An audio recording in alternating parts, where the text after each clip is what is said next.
Pues parce, lo que pasa es que yo sí tengo un montón de opiniones impopulares con la literatura, y la primera es que la literatura hay que bajarle el pedestal.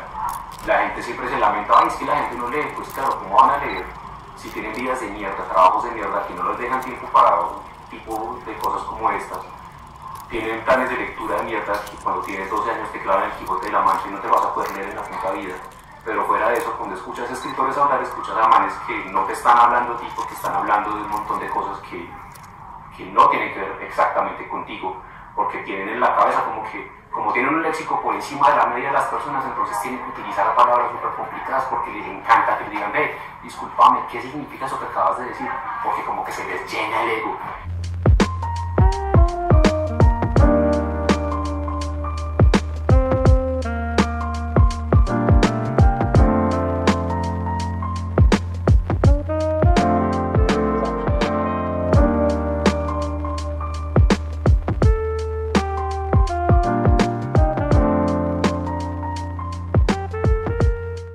Hola, yo soy Andrés Castañeda, autor de esta novela Flores para mis muertos, que ganó la beca de creación literaria de obra inédita de Bucaramanga en el año 2022. Hola a todos, estamos en una nueva entrega de Entrevisajes, Cecitar, aquí en un lugar bellísimo de Teusaquillo, Z13, Casa Tomada. Ya habíamos estado en este lugar, en Casa Tomada, la segunda vez que vinimos a Casa Tomada a presentar autores periféricos, pero que la vienen sacando del estadio, la están rompiendo. Y hoy nos acompaña un bumangués. Bucaramanga, mano. Bucaramanga, mano. Es un campeón, los campeones. Estamos acá, hermano, colombiano. Con todo respeto por los visajosos hinchas del albirrojo, pero celebramos que el Bucaramanga haya sido campeón. Todos celebramos esa estrella como si fuera propia. En Santa Fe lo queremos, pero hay que decir que el Bucaramanga se lo merecía. Sí, claro que sí. Bueno, la verdad yo no lo quiero tanto. Lo quiero Estuvimos acá en el entrevistaje, el último que hicimos acá fue con Camila Melo, que nos acompaña de fondo, de hecho, acá entre nos. Estamos melos. Un saludo a Camila y a su patrocinador Panamericana. Muy bien, entonces vamos a presentar a nuestro autor de hoy, Andrés Castañeda Muñoz. Andrés, una alegría tenerte en nuestro programa. A todos los que nos ven, es un gusto poderles presentar a un ganador del premio. La beca se llama Bucaramanga Cree en tu Talento, es una beca de estímulos. Los programas de estímulos son muy importantes, no solamente para los escritores, sino para el sector cultural en general. Pues tienen varias líneas de acción, dependiendo de qué tan bien formulados estén, de qué tan en serio se lo tomen como las administraciones municipales, pero pues permiten que pasen cosas como estas, como que proyectos que están ahí en un archivo de Word, pues pasen a convertirse en realidades. Entonces, En pues, un buen visaje. En un buen visaje, exacto. Y miren que es una cosa interesante esta literatura colombiana, que yo creo que siempre se ha movido por además como categorías. Cuando uno se vincula con la lectura de esta novela que de entrada estamos recomendando hoy, ahorita vamos a hablar un poquito de otra obra de Andrés, pero centralmente estamos como aquí con el epicentro de lo que es la novela de Flores para mis muertos. En un país como Colombia, como tan rodeado, tan vinculado desde todos los procesos con la violencia, con todo lo que supone vivir en un país que tiene desplazamiento forzoso, que tiene procesos de violencia en departamentos casi que todos. Creo que es una categoría que así no nos guste o así no les guste a muchos, es una categoría que está presente dentro de la literatura. Yo creo que el escritor es el que ata los cabos dejados por la historia, y creo que la literatura o la ficción es otra forma de contar la verdad, y creo que la novela de Andrés da en ese punto. Yo quisiera, Andrés, un poco como para entrar, como la idea también es provocar la lectura de la obra, un poco cuál es el leitmotiv, cuál es la médula de esta novela, por qué tienen que leer esta novela los visajosos que están del otro lado, por qué sería interesante leer. El visaje de esta novela es cuando un niño de 6 años empieza a recibir las visitas de los muertos de su familia, y ellos le cuentan cómo fundaron el pueblo, pero entonces él empieza a contar no solamente esa historia que sus muertos le cuentan, sino lo que está sucediendo en el pueblo, pues mientras él es niño, y lo trata de contar como desde su perspectiva de niño, ¿no? Entonces, pues empieza a ver todos los procesos políticos de violencia a mitad de siglo en un pueblo pequeñito y alejado en Colombia.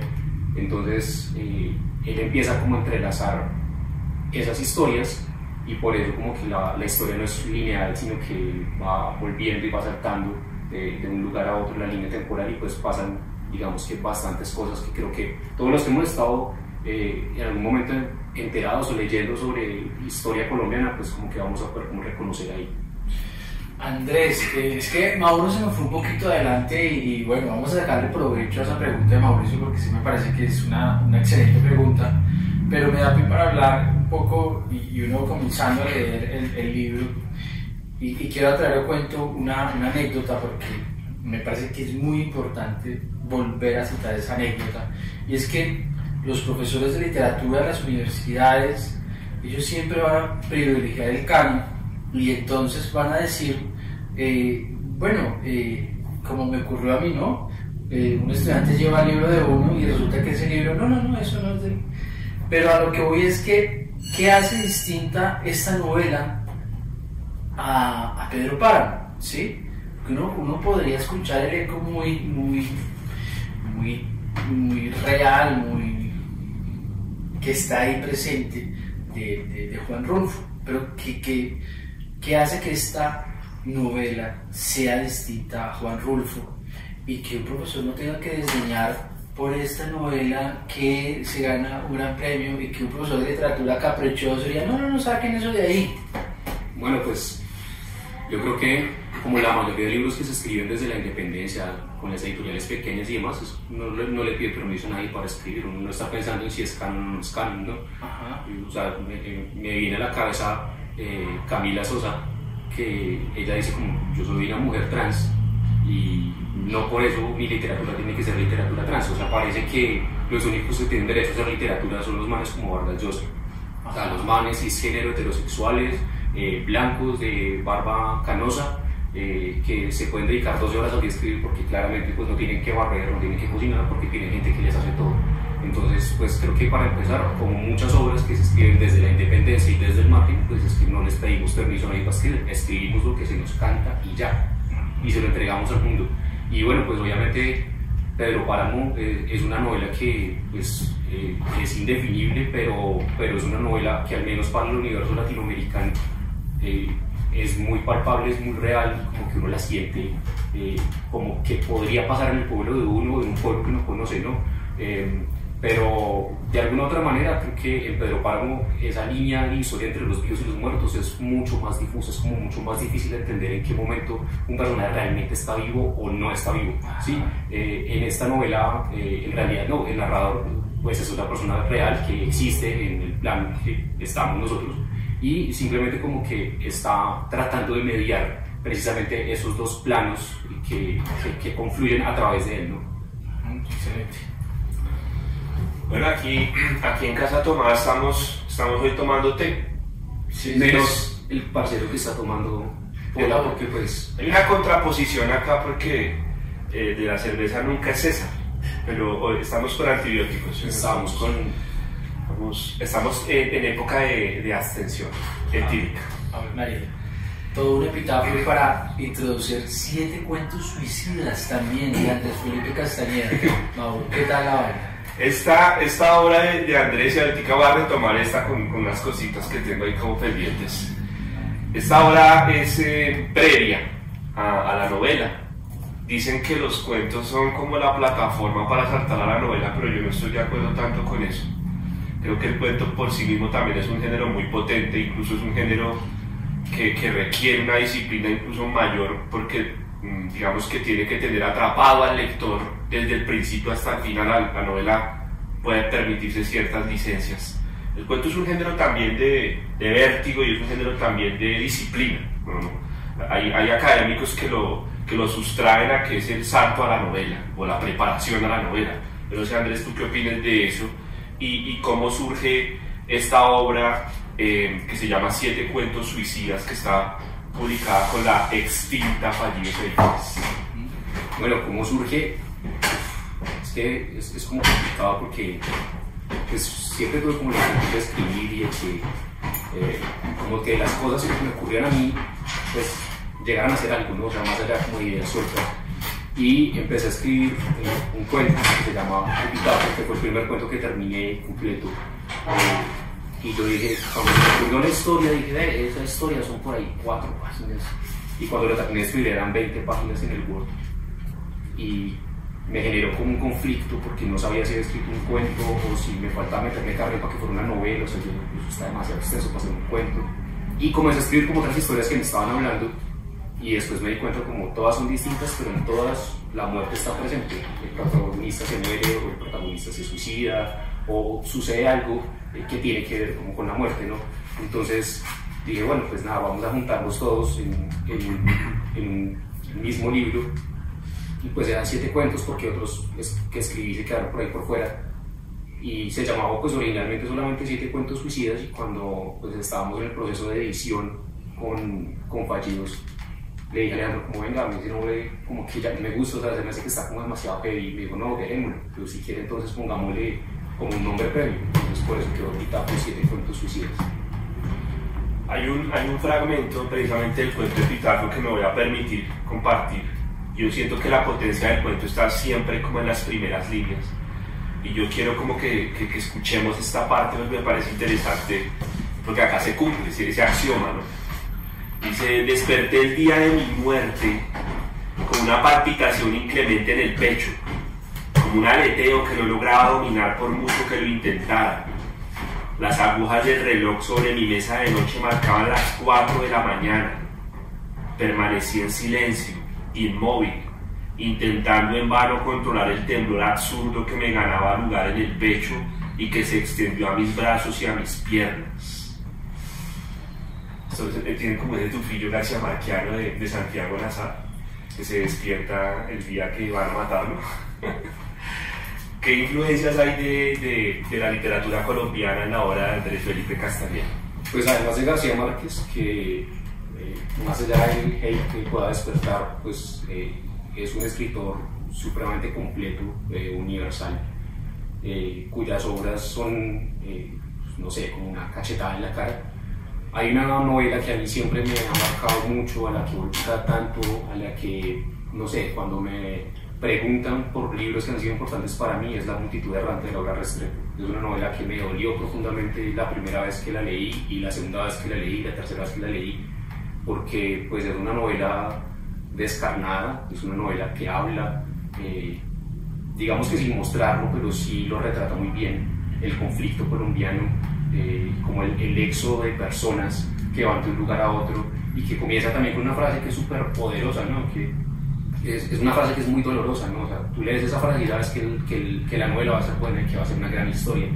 Entonces, pero curiosamente cuando estaba escribiendo esto no estaba leyendo nada literario de García Márquez, estaba leyendo Por la Libre, una recopilación de sus textos periodísticos, y estaba leyendo, si no me falla la memoria, estaba leyendo El tambor de hojalata de Günter Grass, que fue como, pucha, leer este tipo es como mierda, yo jamás en mi puta vida voy a ser escritor, o sea, porque es que este man está demasiado arriba, o sea, es demasiado arriba. Pero pues nada, me arriesgué, también como que saqué cosas que tenía, o sea, venía de una crisis depresiva, de unas ideas suicidas bastante estructuradas en ese momento. Entonces como que me sirvió también como contar la historia de un tipo que es periodista y que cuando cumple 70 años empieza a perder la memoria, pues decide que se quiere suicidar. Y pues nada, creo que fue mi terapia antes de la terapia. Andrés Felipe, una cosa, a mí, para los que nos están viendo, y a mí me parece muy importante cada vez más presentar al autor. Andrés Felipe tiene varios estudios, como ya saben, dijimos, es de Bucaramanga. Yo sí quisiera que nos contaras un poco cómo ha influido la ciudad en ti, esa Bucaramanga, el Santander, y cómo tus estudios también los puede uno ver reflejados en tu obra. No quiero decir que estudiaste, pero cuéntanos tú, por favor, esa pequeña historia ahí. Bueno, yo cuando salí del colegio pues estudié Derecho 3 semestres, pero como que me di cuenta que no era exactamente lo que yo quería estudiar, o sea, como que no era exactamente por donde yo quería ir. Y estudié una vaina que como que siempre ha tenido como la inquietud, que es locución en medios audiovisuales, por eso me trama el resto el tema de los podcasts, por eso he hecho varios podcasts que se han muerto porque nadie los escucha, pero pues igual lo importante es hacerlo, más allá de los números, más allá de las métricas, más allá de si funciona o no funciona, hay que soltar las cosas para el mundo. En algún momento funcionará y si no funciona pues no pasa nada, ya lo hiciste y está bien. No sé qué tanto influyó para mí Bucaramanga porque creo que en los cuentos, en algunos de ellos está muy presente Bogotá, o sea, para mí Bogotá sí ha sido una influencia muy heavy. Hubo una época en la que como que me obsesioné mucho por la estética de los años 30 y de los años 40, entonces muchos de esos cuentos, de hecho, creo que casi todo lo que he escrito transcurre como en la primera mitad del siglo XX, como que me gusta mucho esa época, me gusta mucho pues Teusaquillo, me gusta mucho como esa arquitectura, imaginarme las historias que hay dentro de esas casas, ¿no? O sea, esas casas que algunas todavía son de familia, o la mayoría ahorita son negocios, o son oficinas y demás.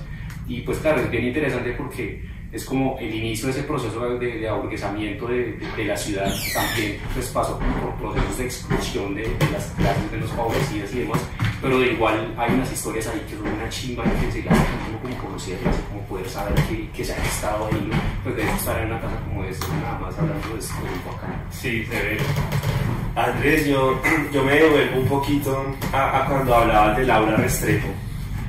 Para mí, también, de manera subjetiva, y con todo el respeto por toda la literatura femenina que se ha venido tejiendo en el último tiempo en Colombia, que es maravillosa, tanto en la poesía como en la narrativa, también para mí es la mujer que mejor escribe literatura en Colombia. Es subjetivo, es una posición subjetiva. Para mí la novela de Laura más genial se llama Los Divinos, que es todo el tema alrededor del asesinato de la niña Juliana Zamboní.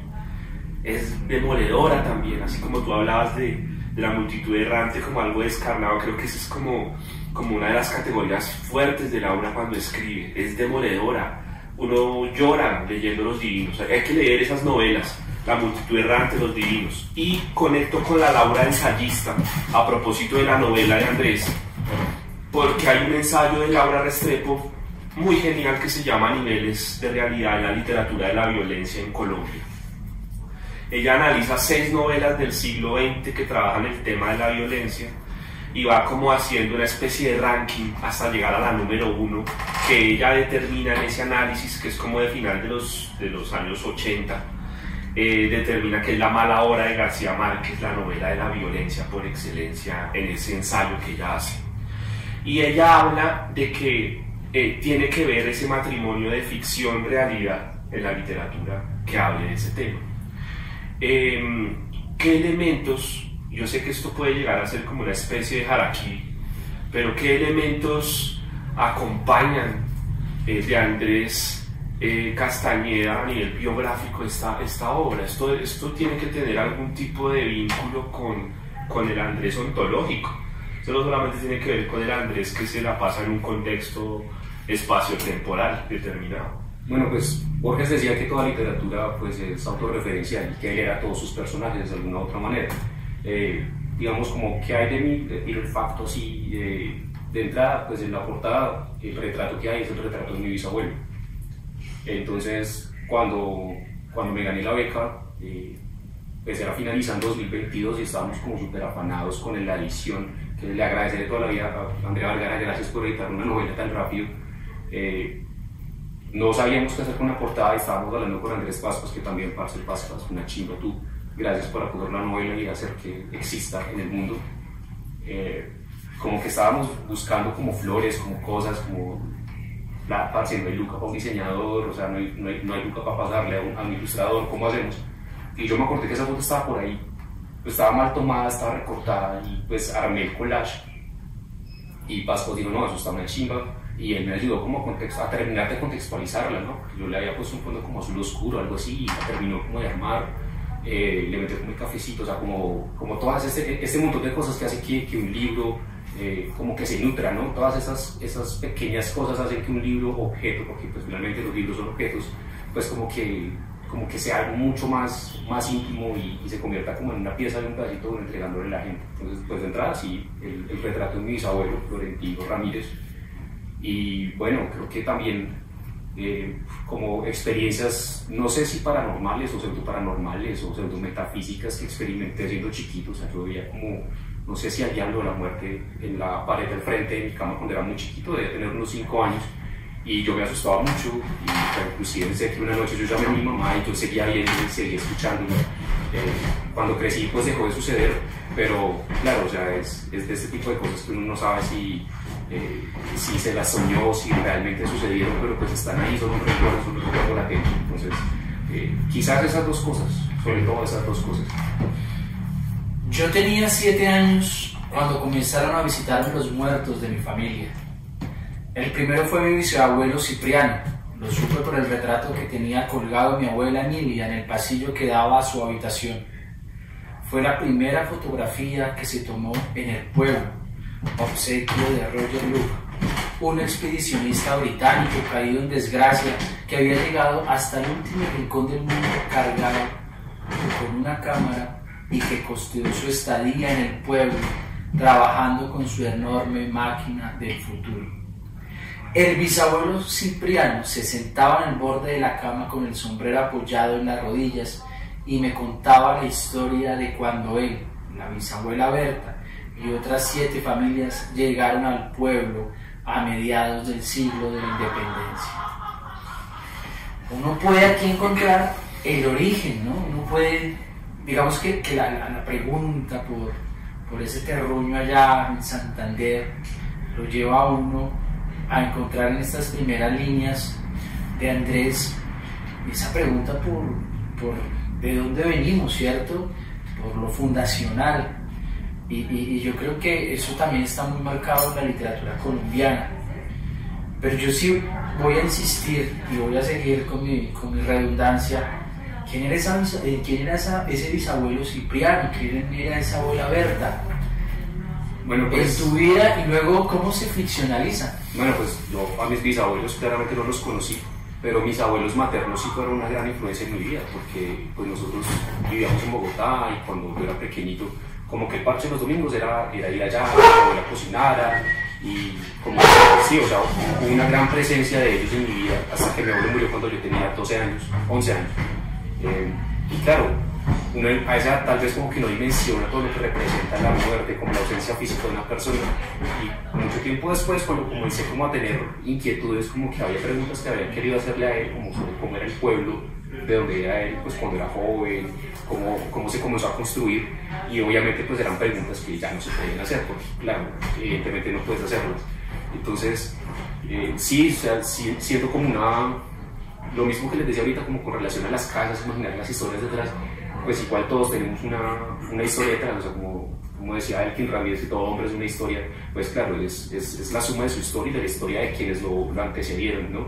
Entonces, creo que esa inquietud, ese constante estarme preguntando vainas que no me puedo responder, pues me lleva a tratar de inventarme mis propias respuestas, y eso se termina convirtiendo, pues para mí en libros, pero para otra gente se convierte en canciones, para otra gente se convierte en pinturas o en otras expresiones artísticas, y pues finalmente de eso se trata. Uno cuando escribe está mintiendo, uno está hablando mierda, la verdad.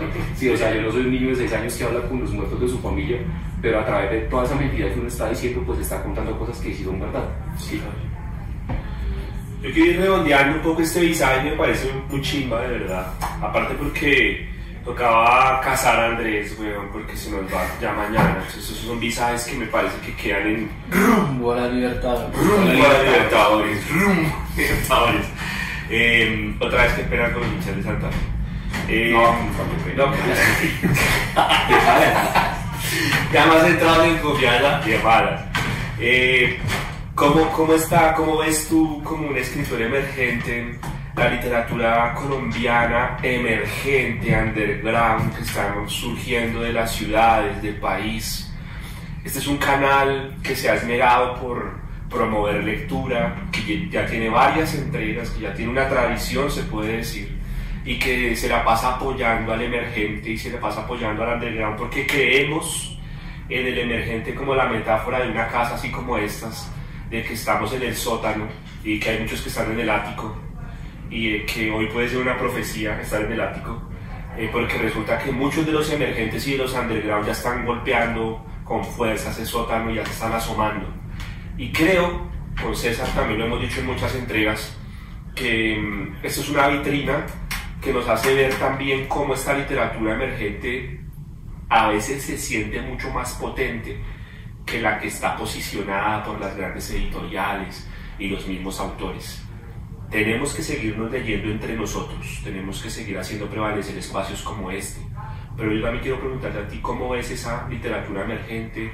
¿Cómo ves ese futuro de esa literatura emergente? De repente referentes que tú digas, este tipo está haciendo cosas geniales, esta poeta está haciendo vainas chimbas, como para seguir promoviendo allá también lectura desde los demás. Pues parce, lo que pasa es que yo sí tengo un montón de opiniones impopulares con la literatura, y la primera es que la literatura hay que bajarla del pedestal. La gente siempre se lamenta, ay, es que la gente no lee. Pues claro, ¿cómo van a leer si tienen vidas de mierda, trabajos de mierda, que no les dejan tiempo para un tipo de cosas como estas? Tienen planes de lectura de mierda que cuando tienes 12 años te clavan el Quijote de la Mancha y no te vas a poder leer en la puta vida.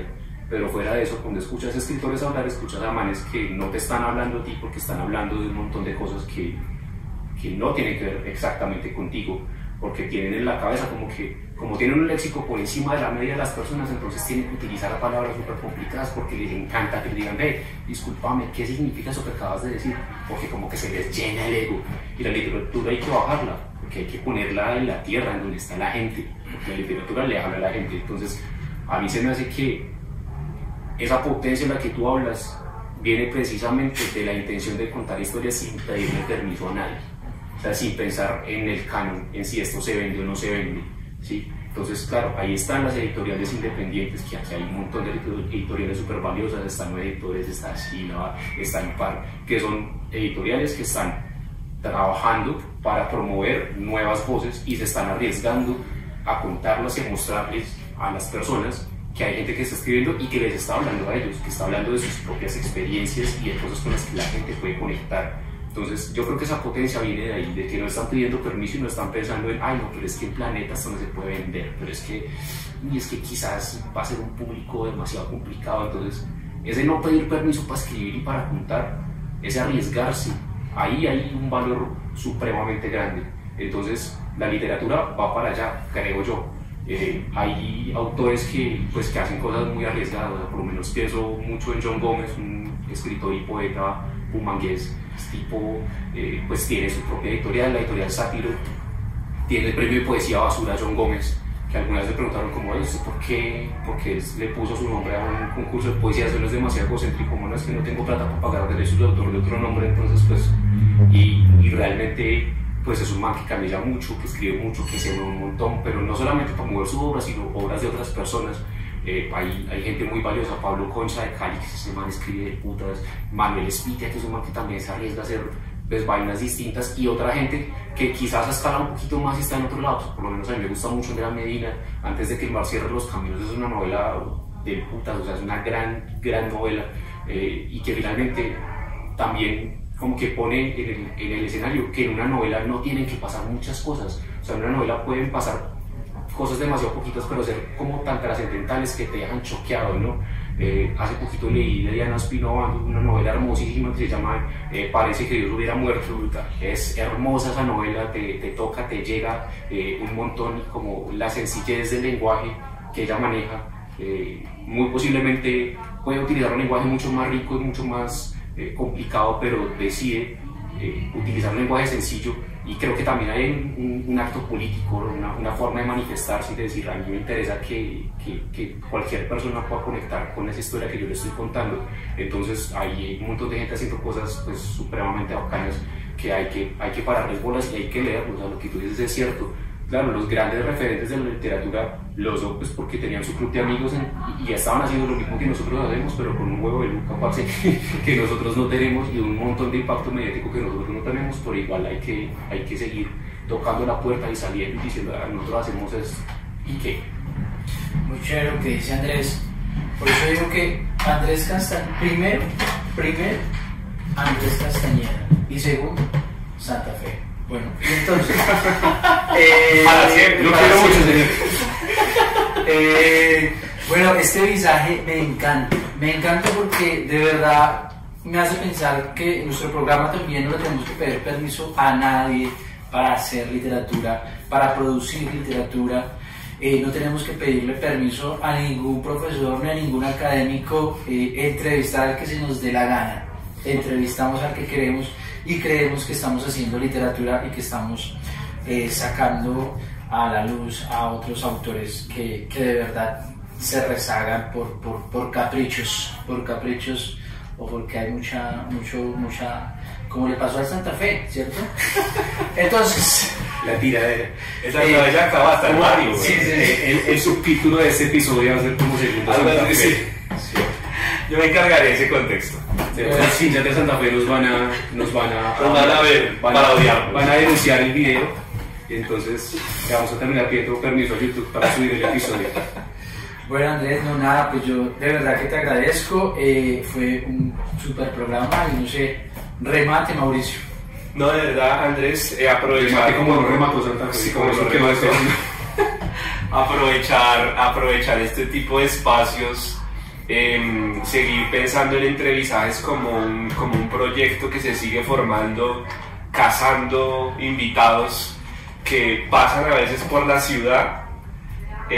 Como el caso de Andrés, que estuvo presentando precisamente la novela en la librería Las Cigarras el día jueves y que mañana se lo devuelve para Bucaramanga, entonces que tocaba hacérselo hoy o hoy, no había de otra, y entonces el tema es genial porque seguimos deambulando y seguimos cazando y seguimos diciendo toca hacerlo acá y allá, y este proyecto a nosotros también nos ha servido, Andrés, además contándote, para respirar y para darnos un punto de fuga de unas cotidianidades laborales que también nos absorben mucho, y creo que este tipo de espacios lo necesitamos en los fines de semana, los sábados, para poder seguir saliendo ahí a la superficie, la literatura siempre como un pulmón.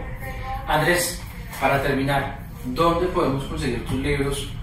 Los seguidores, ¿a dónde se pueden dirigir para conseguir las publicaciones? Bueno, si están en Bogotá, en la librería Las Cigarras, la novela la pueden conseguir en nuevaeditores.com o me mandan un mensaje @ que se dice Andrés en todo lado, hasta en Gmail, si me quieren escribir por Gmail también. Qué chimba que no le lleguen cosas que no sean como la alerta de seguridad de Google, o las newsletters a las cuales uno está inscrito, y ya me mandan un mensaje y si la quieren pues se las pondré a firmar y ya.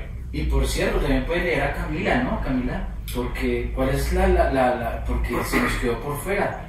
Camila Melo la tuvimos nosotros en un visaje acá en Casa Tomada, y publicó su poemario en el marco de la Feria del Libro el año pasado. No se les olvide ese poemario, búsquenlo, es excelente, porque hoy también estamos con Camila y le agradecemos que está detrás de cámara. Muy bien, Trípode. Gracias, mi editores. La Casa de los Escritores Emergentes. Chao, Nos vemos en otro visaje. Chao.